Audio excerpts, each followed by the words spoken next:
tenders for Henry. I'm not happy, complained Gordon.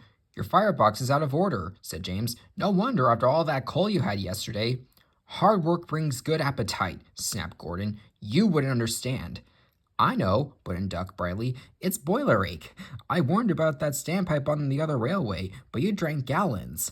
It's not boiler ache, protested Gordon. It's... Of course it is, said Henry. That water's bad. It furs up your tubes.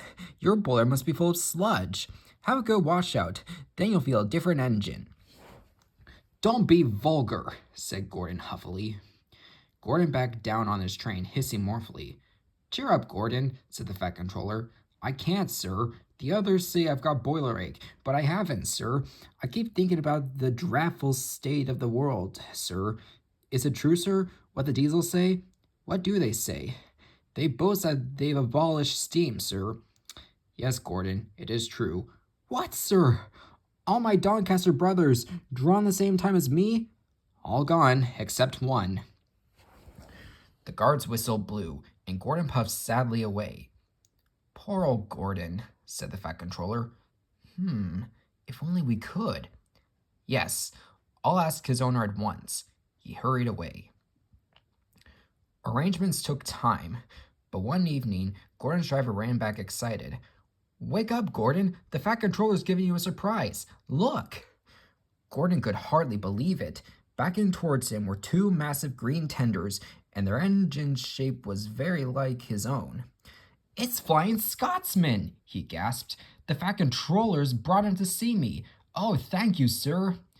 Gordon's toot of joy was drowned by Flying Scotsman's as he drew happily alongside. Next day, the two engines were photographed side by side. You've changed a lot, smiled Flying Scotsman. I had to rebuild at Crewe. They didn't do a proper Doncaster job, of course, but it serves. I had to rebuild too, and looked hideous, but my owners said I was an extra special engine, and made them give me back my proper shape. Is that why you have two tenders being special?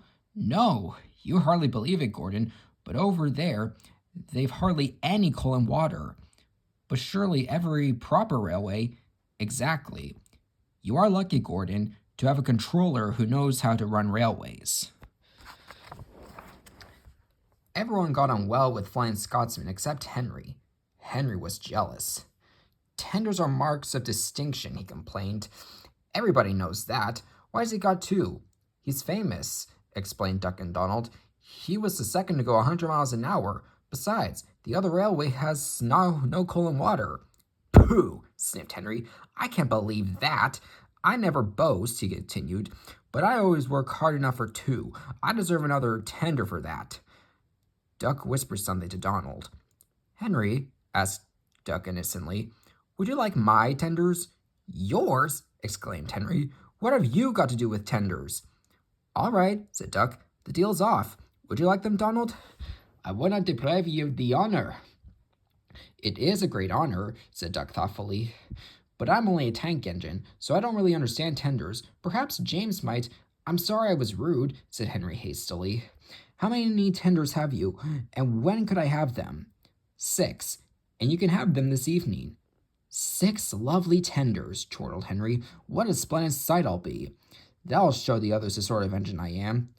Henry was excited. Do you think it'll be all right?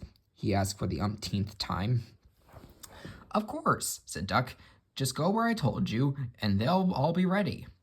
Meanwhile, word had gone round, and the others waited where they could get a good view. Henry was cheered to the echo when he came, but he wasn't a splendid sight. He had 6 tenders, true, but they were very old and very dirty. All were filled with boiler sludge. How'd it go, washout, Henry? Called a voice. That's right. You feel a different engine now. Henry was not sure, but he thought the voice was Gordon's.